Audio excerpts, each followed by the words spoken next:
तो पिछली वीडियो में देखा था हमने कि हमने प्लेयर सीन को क्रिएट किया था एंड प्लेयर की सारी कोडिंग की थी। अब हम इस वाली वीडियो में एनिमी सीन को क्रिएट करेंगे और देखेंगे कि वो सीन में क्या करना है और क्या क्या करते हैं। तो सबसे पहले हमें एक नया सीन लेना होगा।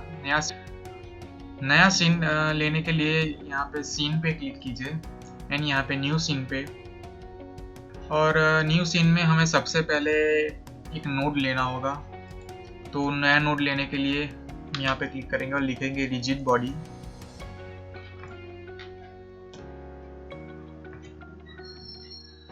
Rigid body 2D। तो हम ये वाला सीन लेने वाले हैं हमारे मॉब के लिए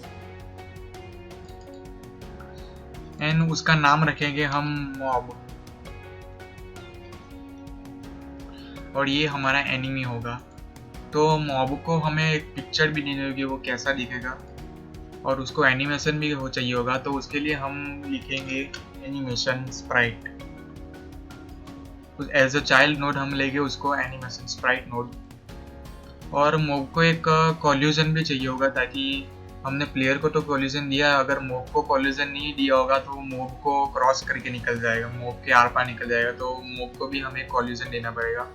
तो मॉब पे क्लिक करके यहाँ पे क्लिक कीजिए, देन यहाँ पे आइए और लिखिए कॉल्यूजन।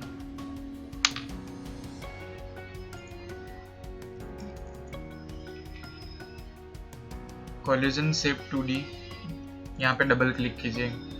और एक और नोड की ज़रूरत पड़ेगी, क्योंकि जैसे कि आप देख रहे हो यहाँ पे ये हमारी फ़ोन की स्क्रीन है पूरी ये वाली, और हमारा प्लेयर यहाँ पे बीच में होगा, और एनिमी कोई भी तरफ से हमारी ओर आ सकता है, ये साइड से या फिर ये साइड से, कोई भी रैंडम पोजीशन में। तो ये स्क्वायर एज एग्जांपल देखते हैं कि अगर एनिमी यहाँ से आ रहा है तो ये इधर एंटर करेगा यहाँ से एंड स्ट्रेट यहाँ से वहाँ तक जाएगा, एंड ये जब ये इससे बाहर निकलेगा तो वो डिलीट हो जाएगा। तो हमें ऐसा कुछ करना है कि यहाँ पे कोई रैंडम पोजीशन पे से कोई एनिमी एंटर हो, लेकिन वो जब और स्ट्रेट ट्रैवल करेगा वो, और यहाँ से जब बाहर निकलेगा तो वो डिलीट हो जाएगा। तो उसके लिए हमें एक नोड लेना पड़ेगा, जो नोड इस काम को करने के लिए हमें हेल्प करता है। तो मॉब पे क्लिक कीजिए, then add a child node, and एक नोड है उसका नाम है विजिबिलिटी विजिबिलिटी नोटिफायर 2D। यहाँ पे आ गया है विजिबिलिटी नोटिफायर 2D, और आप इस पे एरो अपना ले जाओगे तो बता देगा कि वो कौन सा है। तो अब यहाँ पे हम मॉब की प्रॉपर्टी में जाते हैं। तो यहाँ पे देख रहे हो कि ये सारी प्रॉपर्टी लिखी है, एंड यहाँ पे जो ग्रेविटी स्केल है वो हमें 0 कर देना निकले कि 0 कर देते हैं, क्योंकि हमें अपने मॉब में ग्रेविटी नहीं चाहिए। मॉब हमारा ऐसा होना चाहिए कि वो फ्रीली फ्लो करे पूरे स्पेस में, इधर स्क्वायर रेक्टेंगल एरिया में।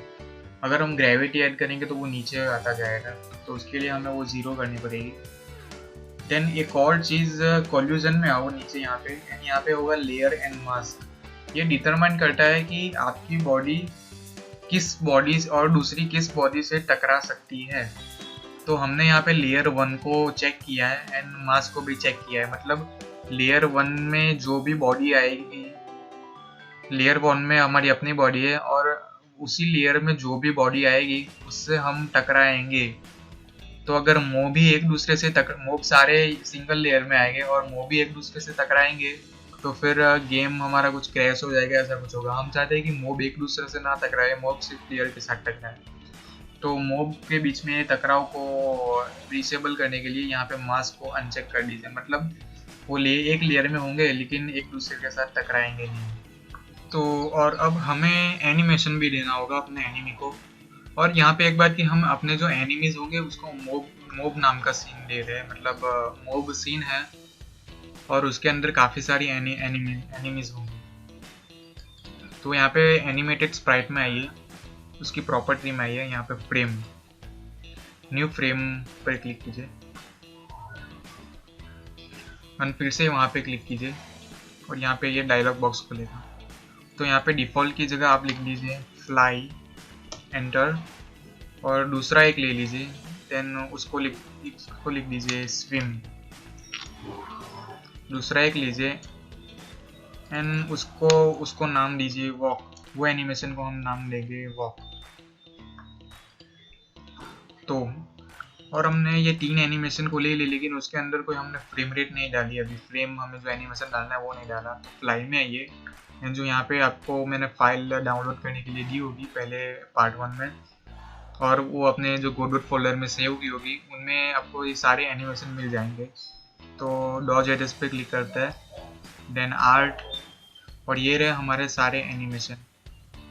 तो ये यहाँ पे नाम दिए हुए है फ्लाई, स्विम एंड वॉक। तो मैं उसके हिसाब से ये इधर लाता हूँ ड्रैग करके। आप चाहे तो क्लिक करके भी ला सकते हैं 1 and 2। देन अभी स्विम पे क्लिक करूँगा और ये स्विम और उसके 2 एनिमेशन में ये 2 लाऊंगा। तो ये एक एनिमेशन आएगा और दूसरा फ्रेम। ये दोनों एनिमेशन, ये 2 मिलके एनिमेशन बनता है, और ये एक एक फ्रेम है। ये एक फ्रेम है और ये एक फ्रेम है, 2 फ्रेम मिलके एनिमेशन बनता है। और वॉक पे आता हूँ और ये 2 फ्रेम डाल देता हूँ। अब जैसे कि इधर दिख रहा है आपको कि हमारे ये जो एनीमे है वो ज़्यादा ही बड़ा है हमारी स्क्रीन के हिसाब से, तो उसकी साइज़ थोड़ी कम करनी पड़ेगी। तो एनिमेशन की स्प्राइट, एनिमेटेड स्प्राइट की साइज़ थोड़ी कम कर देते हैं। तो उसके लिए ट्रांसफॉर्म में जाना पड़ेगा। देन जो यहाँ पे स्केल है वो 0.65 कर देते हैं, एंड वाई एक्सिस पे भी 0.65 कर देते हैं। तो देख रहे हो कि आप ये इतना छोटा हो गया, कुछ ज़्यादा ही छोटा हो गया। 0.75 कर देते हैं।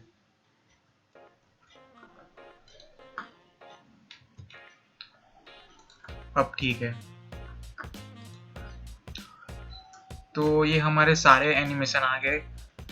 अब हमें ये करना है कि एनिमेशन तो आ गए, लेकिन हमें उसको कॉल्यूजन बॉडी देनी पड़ेगी। तो कॉल्यूजन बॉडी देने के लिए यहाँ पे क्लिक कीजिए कॉल्यूजन शिप 2D नोड पे। देन यहाँ पे जो शेप लिखा है वो एम्प्टी है, तो हमें उसको शेप देना पड़ेगा। और आप चाहे तो यहाँ पे किसी भी शेप को ले सकते हो। मैं अभी यहाँ पे पहला वाला शेप लूंगा।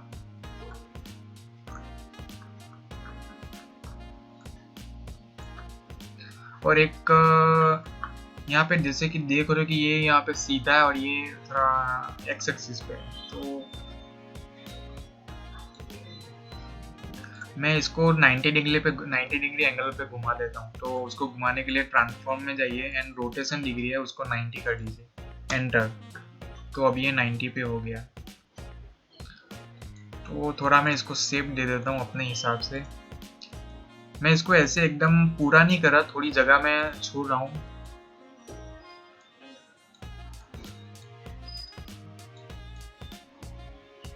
इतना ठीक रहेगा। तो ये हमने पूरा जो सेटिंग था वो कर दिया, एनिमेशन का, फिर कॉल्यूजन भी दे दिया, और ये वाला बाद में करेंगे। अभी पहले हम थोड़ा स्क्रिप्ट पे आते हैं। तो स्क्रिप्ट में आने के लिए मूव पे क्लिक कीजिए, एंड यहाँ पे ये वाला ऑप्शन आएगा स्क्रिप्ट वाला, उस पर क्लिक कीजिए और ये डायलॉग बॉक्स खुलेगा। ये आपसे पूछेगा कि लैंग्वेज कौन सी है, जी स्क्रिप्ट, और हमने इनहेरिट किया है rigid body 2D and template default. ये टेम्पलेट मतलब आप अभी जब न्यू स्क्रिप्ट खुलेंगे तो पहले से कुछ लिखा हुआ आएगा वो। अगर आप चाहते हैं कि कुछ लिखा हुआ नहीं आए तो यहाँ पे एम्प्टी भी कर सकते हो। तो मैं यहाँ पे एक बार एम्प्टी करके देखता हूँ, देन क्रिएट पे। बाकी आपको कुछ छेड़ना नहीं है, क्रिएट। तो देख रहे हो जैसे कि ये सारे एम्प्टी है। अगर आपने डिफॉल्ट पे रखा और कुछ यहाँ पे आया हो तो आप सब डिलीट कर दिए, सिवाय पहली लाइन को छोड़ के सब डिलीट कर दीजिए। तो अब आता है स्क्रिप्टिंग पर। तो अभी हमारा जो एनिमी होगा उसकी कोई स्पीड तो होगी मूवमेंट करने के लिए। तो हम यहाँ पे 2 वेरिएबल लेंगे, एक मिनिमम स्पीड एंड एक मैक्सिमम स्पीड। अगर हमारा एनिमी एक ही स्पीड पे मूवमेंट करेगा तो वो बोरिंग लगेगा थोड़ा सा। तो इसीलिए हम एक मैक्सिमम स्पीड चूज करेंगे एंड मिनिमम स्पीड चूज करेंगे। हमारे एनिमी की स्पीड दोनों में से कोई भी एक होगी, मतलब maximum speed and minimum speed दो में से कोई भी एक होगी। तो एक वेरिएबल बनाते हैं पहले, वो इंटीजर होगा वेरिएबल, इंट वेरिएबल, और नाम रख देते हैं हम मिन स्पीड। और दूसरा वेरिएबल लेते हैं इंट वेर मैक्सिमम स्पीड।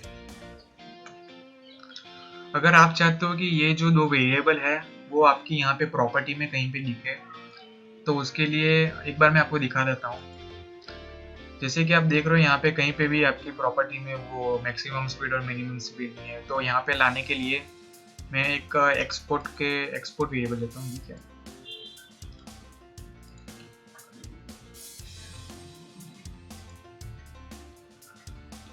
तो उसको मैं यहाँ पे एक्सपोर्ट लिखता हूँ सबसे पहले, एक्सपोर्ट, और इंटीजर को मैं काउंट्स में ले लेता हूँ। नीचे भी सेम टू सेम ऐसा ही करता हूँ मैं,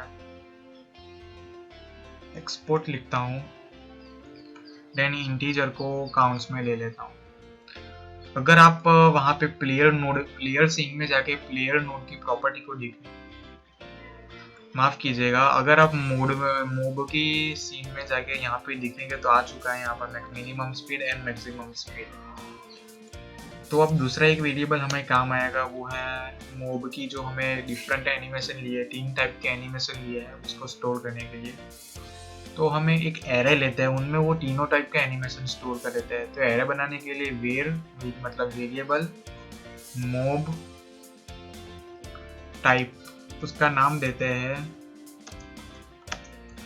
इज इक्वल, उसमें हम स्टोर करेंगे फ्लाई, और दूसरा था स्विम, और तीसरा था वॉक। तो ये 3 में से एनिमेशन को हमने एक एरे में रख दिया है। अब हमें एक फंक्शन रेडी चाहिए होगा। फंक्शन रेडी तो आपको पता ही होगा कि जब सारे नोड एक्टिव सीन में आ जाते हैं तब ये वाला फंक्शन कॉल होता है। तो फंक्शन रेडी एंड एंटर। तो जब भी हमारा ये सारे नोड है जो एक्टिव सीन में आ जाएंगे तो ये फंक्शन रेडी कॉल होगा, और ये क्या करेगा कि एनिमेटेड स्प्राइट को कॉल करेगा, एनिमेटेड स्प्राइट नोड को कॉल करेगा, उसकी एनिमेशन प्रॉपर्टी को वो इन तीनों में से कोई किसी भी एक को असाइन करेगा। अगर हर बार एक, हम नहीं चाहते कि हर बार ये फ्लाई वाले को एनिमेशन दे, स्विम वाले को दे, या फिर वॉक वाले को दे। हम चाहते हैं कि हर बार या फिर एनिमेशन फ्लाई मिले उसको, मूव को, या फिर स्विम मिले, या फिर वॉक मिले। तो हम चाहते हैं कि कोई भी रैंडम एनिमेशन मिले। तो हमें उसके लिए रैंडमाइज करके एक फंक्शन है वो यूज करना पड़ेगा। तो उसके लिए लिखते हैं मूव टाइप एंड इसकी वैल्यू हम रख देते हैं, अगर मैं 1 लिखता तो हर बार यहाँ पे ये 0 है, ये 1 एंड उसकी पोजीशन 2 है। तो 1 लिखा है तो मैंने यहाँ पे स्विम असाइन होगा। तो मैं चाहता हूँ कि हर बार अलग अलग हो। तो यहाँ पे रन फंक्शन है, रंडी मतलब रैंडमाइज, एंड आई मतलब इंटीजर। तो ये फंक्शन है, और ये फंक्शन क्या करेगा कि कोई भी इंटीजर हमें देगा, मतलब कोई भी इंटीजर देगा तो हम क्या करेंगे, वो इंटीजर को डिवाइड कर देंगे, और हम डिवाइड करेंगे मोब टाइप डॉट साइज। मतलब मोब टाइप डॉट साइज मतलब इसकी जो, मैं इसको फुल व्यू में कर देता हूँ पहले। तो मोब टाइप डॉट साइज का मतलब ये मोब टाइप है हमारा, इसकी साइज 1, 2 एंड 3 है। तो ये हर बार कोई भी जो रैंडम नंबर जनरेट करेगा ये फंक्शन उसको 3 से डिवाइड करेगा, और जो रिमाइंडर बचेगा वो तो 0, 1 या 2 ही होने वाला है। तो इसी तरह से ये हमें रैंडम एनिमेशन देगा। और यहाँ पे साइज के बाद में हमें ब्रैकेट भी थोड़ा लिखना पड़ेगा, सर्कल ब्रैकेट। तो अब हम वापस अपने थोड़े स्मॉल व्यू में जाते हैं, और हमने ये तो कर लिया, और अब हमें करना होगा कि एक फंक्शन सिग्नल को एमिट करवाना पड़ेगा। क्योंकि जब हमारा ये विजिबल नोटिफायर है जो कि हमने लिया था, मैंने बोला था कि आपको हेल्प करेगा कि ये रैंडम पोजीशन पे एंटर करेगा, और जब बाहर निकलेगा तब डिलीट हो जाएगा अपना एनिमी। तो इस वाले नोड पे क्लिक करते हैं एंड देन नोड पे जाते हैं। देन यहाँ पे एक सिग्नल होगा स्क्रीन एग्जिटेड। मतलब हमारा एनिमी जब ये वाली जो स्क्वायर रेक्टेंगल है उसको एग्जिट करेगा तो क्या होगा, तो हम तो ये वाला सिग्नल एमिट होगा। तो ये वाले सिग्नल पे क्लिक करते हैं एंड कनेक्ट करते हैं, तो ये वाला फंक्शन बन जाएगा यहाँ पे, ये वाला। एंड ये वाले फंक्शन में हमें जो सिग्नल एमिट होगा उसके बाद क्या करना है वो लिखना होगा। तो कनेक्ट करते हैं एंड ये फंक्शन बन गया। आपको यहाँ पे ये सारा डिलीट कर देना है एंड हमें लिखना है कि क्यू फ्री, मतलब कि जैसे ही वो स्क्रीन को एग्जिट करेगा तो अपना एनिमे डिलीट हो जाएगा, मतलब क्यू फ्री। एंड ये सीन को सेव कर देते हैं। सेव करने के लिए कंट्रोल एस पे प्रेस कीजिए। देन आपको ये पूछेगा कि उसका नाम क्या रखना है, तो फाइल का नाम mob.tsn सही है, सेव कर दीजिए एंड ये सेव हो गया। तो देख रहे हैं कि ये हमारा प्लेयर सीन है और ये हमारा मोब सीन है। अभी हमें चाहिए होगा कि एक मेन सीन ले जिसमें ये दोनों को ऐड करें, दोनों सीन को ऐड कर दे। इसको इंस्टेंसिंग कहते हैं। आप अगर मेरी पहली वीडियो देखी होगी आगे की कोई तो आपको पता होगा, अगर नहीं देखी तो मैं कार्ड पे डाल देता हूँ, आप देख लीजिए। तो एक नया सीन लेते हैं। नया सीन लेने के लिए स्क्रीन सीन पे क्लिक कीजिए एंड न्यू सीन, और ये वाले सीन में हम एक सिंपल 2D नोड लेते हैं। तो ऐड कीजिए and node 2D, double click कीजिए ये वाले नोड पे एंड ये वाला नोड आ गया। ये सबसे सिंपलेस्ट नोड है गोडोट का। अभी हमें करना ये है कि प्लेयर सीन को, ये जो हमने 2D नोड लिया है उसको पहले नेम चेंज कर देते हैं। उसको नाम हम मेन रख देते हैं, मेन। अभी हमें ये मेन वाले सीन में प्लेयर सीन को ऐड करना है एज अ चाइल्ड। तो हम यहाँ पे क्लिक करेंगे इंस्टेंसिंग पे। अगर हमें नोड ऐड करना हो एज अ चाइल्ड तो ये, अगर हमें सीन ऐड करना हो तो ये, तो इस पे क्लिक करें और ये डायलॉग बॉक्स ओपन होगा और आपसे पूछेगा कि कौन सा सीन आपको ऐड करना है। तो यहाँ पे player.tsn पे डबल क्लिक कीजिए और ये हो गया।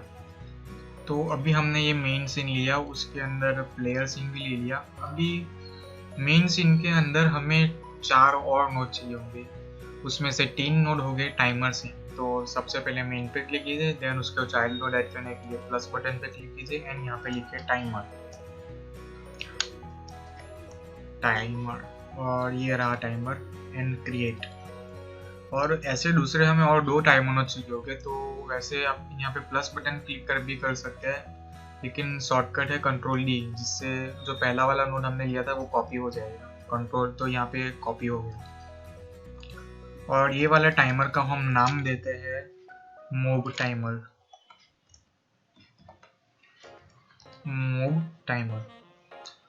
दूसरे वाले नोड को हम नाम देते हैं स्कोर टाइमर।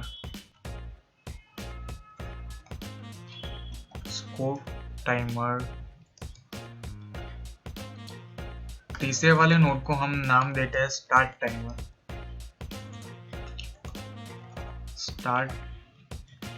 टाइमर। तो ये मोब वाला नोड पे जैसे आप क्लिक करोगे तो यहाँ पे उसकी इंस्पेक्टर में प्रॉपर्टी एंड नोड पे क्लिक करोगे तो वो जो सारे सिग्नल एमिट कर सकते हैं वो आ जाएगा। तो इंस्पेक्टर में आते हैं एंड दिखते हैं। तो मोब टाइमर मतलब ये है कि हाउ ऑफन, मतलब कब कितने टाइम के इंटरवल में एक अपना एनिमी को स्पैन करेंगे। तो यहाँ पे वेट टाइम लिख देते हैं। ये इसका मतलब 1 मतलब ये है कि 1 सेकंड पे ख़त्म होने के बाद एक एनिमी किसी भी एरिया में यहाँ से बीच में स्पैन होगा, और 1 सेकंड ख़त्म होने के बाद दूसरा एनिमी स्पैन होगा, और 1 सेकंड ख़त्म होने के बाद तीसरा एनिमी स्पैन होगा। मतलब 3 सेकंड ख़त्म हुए होंगे तो 3 एनिमी अभी हमारे स्क्रीन पे स्पैन होंगे। तो हम उसका टाइम 0.5 कर देते हैं, मतलब 1 सेकंड में 2 एनिमी स्पैन होंगे। तो हम अपने स्कोर टाइमर पे आते हैं। अब स्कोर टाइमर मतलब हम स्कोर कितना करेंगे। तो हमें यहाँ पे इस हिसाब से सेट किया है कि हम जितनी लंबा खेलेंगे उतना हमारा स्कोर लंबा होगा। तो हम जैसे कि हम 5 सेकंड में खेले तो हमारा स्कोर 5 होगा। अगर हम 10 सेकंड तक खेले तो हमारा स्कोर 10 होगा। तो इसीलिए यहाँ पे मैं वेट टाइम कर देता हूँ 1। तो 1 यहाँ पे ठीक ही है। एंड स्टार्ट टाइमर पे आते हैं। स्टार्ट टाइमर मतलब आपकी गेम एंड होगी और फिर जब नई गेम स्टार्ट होगी तब जैसे ही आप स्टार्ट बटन पे क्लिक करोगे उसके कितने टाइम बाद मोब स्प्रेड होना स्टार्ट होंगे। तो यहाँ पे अभी मैं दो रख देता हूँ, 2 सेकंड बाद तो गेम स्टार्ट होगी, उसके 2 सेकंड बाद जो एनिमीज होंगे वो स्प्रेड होना स्टार्ट होंगे। एंड यहाँ पे मैं 1 शॉट पे ऑन कर देता हूँ, मतलब ये एक ही बार चलेगा, बार बार नहीं चलेगा। तो अब ये हमने पूरा सेट कर दिया है। एंड एक मेन में आके एक दूसरा नोड लेते हैं, पोजीशन 2D। तो ये पोजीशन 2D नोट करेगा ये कि स्टार्ट पोजीशन को मार्क करेगा, मतलब जैसे ही हमारी गेम एंड होगी तो और नई गेम स्टार्ट होगी तब हमारा नया प्लेयर कौन सी पोजीशन से स्टार्ट करेगा तो मार्क करके रखेगा ये पोजीशन, और जब नई गेम स्टार्ट होगी तब प्लेयर हमारा यहाँ पे खड़ा हुआ मिलेगा। तो आज की वीडियो में इतना ही था और आगे का वीडियो हम नेक्स्ट वीडियो में देखेंगे।